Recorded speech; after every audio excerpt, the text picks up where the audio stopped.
Hello, সারাদিন কইছিলা তুমি? ছিলাম, কাজে ব্যস্ত ছিলাম। কি এমন ব্যস্ত যে একটা মেসেজ দিয়া কোন যায় না, একটা কল দিয়াও কোন যায় না? ছিলাম, কাজে ব্যস্ত ছিলাম, গেছিলাম একটা জায়গায়। আচ্ছা তুমি একটা কথা কও, তোমার জীবনে কি আদৌ আমার কোনো মূল্য আছে? এত কিছু হইলি মূল্য আছে, এই আছে সে আছে, দূর। আমার কাছে তোমার যে যে বন্ধুর নাম্বার আছে সবাই ফোন দিছি, কতটা টেনশন করতেছিলাম আমি জানি। এতে টেনশনের কি আছে? একটা মানুষ ফোন তো দিবই, আর কিছু হইলে তাও তো জানতেই পারবা। আচ্ছা তুমি কি তোমার জীবনে আমার মূল্য দিবা কি দিবা না এটা কয়স্কা? আমি যদি মূল্য না দিই, কেরা দেয় মূল্য? আমি তো হেঁটে দেখি। নিজে ভুল করছো, নিজে একটাবার ফোন দাও না, মেসেজ দাও না, অথচ নিজেই আমার সাথে কেমন করে কথা কইতেছো। তোমাকে এইসব আদিক্ষেতে আমার বিরক্ত লাগে। এত ছিলাম, ফোন দিতে পারিনি, এটা লিগে আবার এত কৈফিয়ত কি লিগা? হ্যাঁ হ্যাঁ, তা তো হইবই। তুমি যখন কোথাও যাবো তখন এখানে যাওয়া যাবে না, সেখানে যাওয়া যাবে না, সেখানে বইলে যাও না কি লেগে, এতক্ষণ লেট হয়েছে কি লেগে, সব কৈফত তোমার ঠিকই তোমার দেওয়ান লাগে। আচ্ছা, যাও যাও, পারো করো গিয়ে, আমি তোমার এখন কিছু জিজ্ঞাসা করবো না, তোমার কিছু বলার দরকার নেই, তুমি কোথায় কি করো না করো। দেখছো কলটা কাইটে দিল। আমি কি একবারও বলছি যে আমি কৈফিয়ত দিব না কিছু না? আচ্ছা ও কি আমার ভালোবাসা কোনোদিনও বুঝবো না? এরকম করে কিভাবে ভালোবাসা যায়? সবসময় আমি চেষ্টার মতো করি, অথচ আমার সাথে কেমন করে কলটা কাইটে দিছে, নিজে তার ভুলে আমার কল দিব না, উল্টা আমি কষ্ট পাই ফোন দিব বারবার। এদের কাছে ভালোবাসলে ভালোবাসার কোনো মূল্য নেই। কারণ শুরুতে তো এমন ছিল না, এমন যখন হইব শুরু থেকে এমন হইতো। শুধু শুধু আমি মায়ে জোরে এখন প্রতিনিয়ত কষ্ট পাইতাছি, কিছুই তো ভালো লাগে না, ফোনও দিতেছে না, আর থাকতে পারতাছি না, ফোন দিই। হ্যালো, ফোন দিছো কেন? কেন আমি ফোন দিব না? আমার কাছে ফোন দেওয়ার দরকার নেই, আমি তো তোমার সবকিছুতে কৈফিয়ত চাই, আর এইটা তো সমস্যা, এগুলো কোনো কিছু দেওয়ার দরকার নেই। আরে আমি কি ওইভাবে বলছি? আমি বলছি আমি তো তোমার সবকিছু বলি, আর এতে তো আমার কোনো সমস্যা হয় না, কিন্তু তোমার কিছু জিজ্ঞেস করলে তুমি রাগ করে যাও। আমি পুরুষ মানুষ, আমি চাইলে যে কোনো জায়গায় যেতে পারি। আচ্ছা ঠিক আছে, সরি। ঠিক আছে, আমি একটু ব্যস্ত। দেখছো এখনো ব্যস্ত? আচ্ছা, রাহি রাহি। কেনই বা মায়ে জড়াইলাম, আর কেনই বা এখন নিজে নিজে কষ্ট পাইতেছি?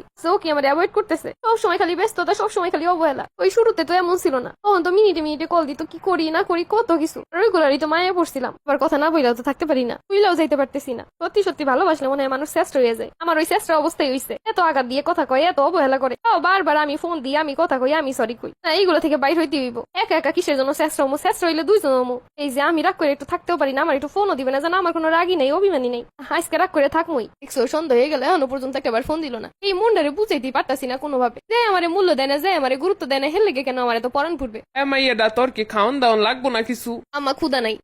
ক্ষুদা নাই, রাইতে খাই নাই, সকালে খাই নাই, দুপুরে খাই নাই, এখনো খাইতেছে না। তার জন্য আমার এই অবস্থা। হ্যাঁ কি আমারে বুঝে? পারতাছি না, একটা কল দিই। হ্যালো। কও। ও মানে তুমি একটাবার ফোনও দিলা না, আমি রাগ করে আসছি তাও তুমি একটাবার কল দিলা না। ও, তুমি রাগ করে আছো, এটা তো আমি জানতাম না। আর আমি তো তেমন ফোন দিই না, তুমি ফোন দাও, এর লিগে ভাবছি হয়তো তুমি ব্যস্ত আছো, এর লিগে ফোন দিতেছো না। ঠিক আছে রাহো, আর কথা কন লাগবো না। আচ্ছা ঠিক আছে। দেখছো আমি রাগ করি বা কষ্ট পাই, এটা তার কিছু যায় আসে না।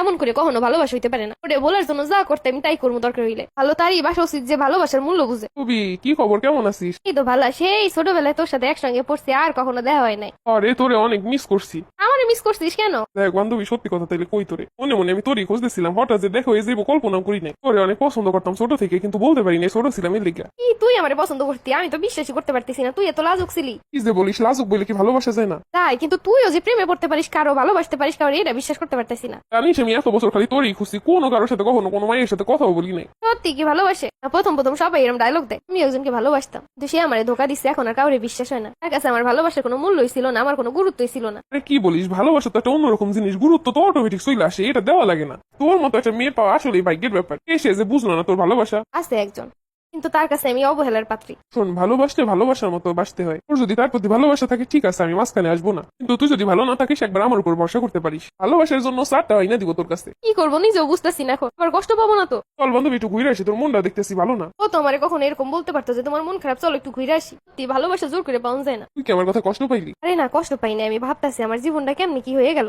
আরে এটা কোনো ব্যাপার না, মানুষ ভুল থেকে ভালো কিছু শিখতে পারে। আমি তোরে বাধ্য করতেছি না, আমরা ফ্রেন্ড হিসেবেও থাকতে পারি। হ্যালো। হ্যাঁ কিছু বলবা? না, ইদানিং দেখতেছি 4-5 দিন ধরে কোনো কলই দিতাছো না। কেন, তুমি তো এটাই চাইছিলা। না, অন্য কাউরে পাইছো? এটা তো স্বাভাবিক ব্যাপার, তোমার প্রতিনিয়ত যে অবহেলা, তাতে তো নতুন কেউ আসাটা স্বাভাবিক। বাবা ভালোই। আর কিছু বলবা?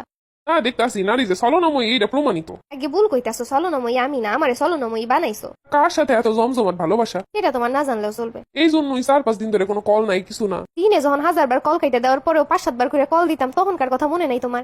তখন তো আমার মূল্য ছিল, এখন তো একজন আছে। যখন মূল্য দিছি তখন কি তুমি আমারে মূল্য দিছো? আমার রাগ ইগো এইগুলাই নিয়ে সবসময় ছিলা। তাই আমার দ্বারা তুলুমুলু করা সম্ভব নেই, এটা আগে থেকেই জানো। সেইটাই, ভালোবাসতে হইলে চেষ্টামি করতে হয়, আর ভালোবাসলে অটোমেটিক চেষ্টামো চলে আসে। এখানে কোনো রাগ ইগো থাকে না, নিজের এক কইরা নিজেই কল দেওয়া যায়। যাই হোক, ভালো থাকো, আর কি বলবো। তুমি কিন্তু আমারে ধোকা দিলা, সারা জীবন পস্তাবা। পস্তাবা তো তুমি, আমি না। তুমি আমারে প্রতিনিয়ত অবহেলা করছো, অপমান করছো, আমাদের ভিতরে তৃতীয় ব্যক্তি আসার সুযোগটাও তুমি কইরা দিছো। আচ্ছা, তাহলে আমরা আগের মতো সব শুরু করতে পারি না? আমি তো আর তোমার মতো না যে ভালোবাসা তারে ভালোবাসা দিতে জানি। তো তুমি এতদিন যেমনি অবহেলা করতে ঠিক তেমনই করো, আমি আমার মতো ভালো আছি। আগে সে মুখের উপর কল কাইটে দিতে, হ্যাঁ আমি দেই, এমনটা সেই আমাকে বানাইছে। আবার তারাই অপবাদ দেয় ছলনাময়ী, কবিশ কোথাকার।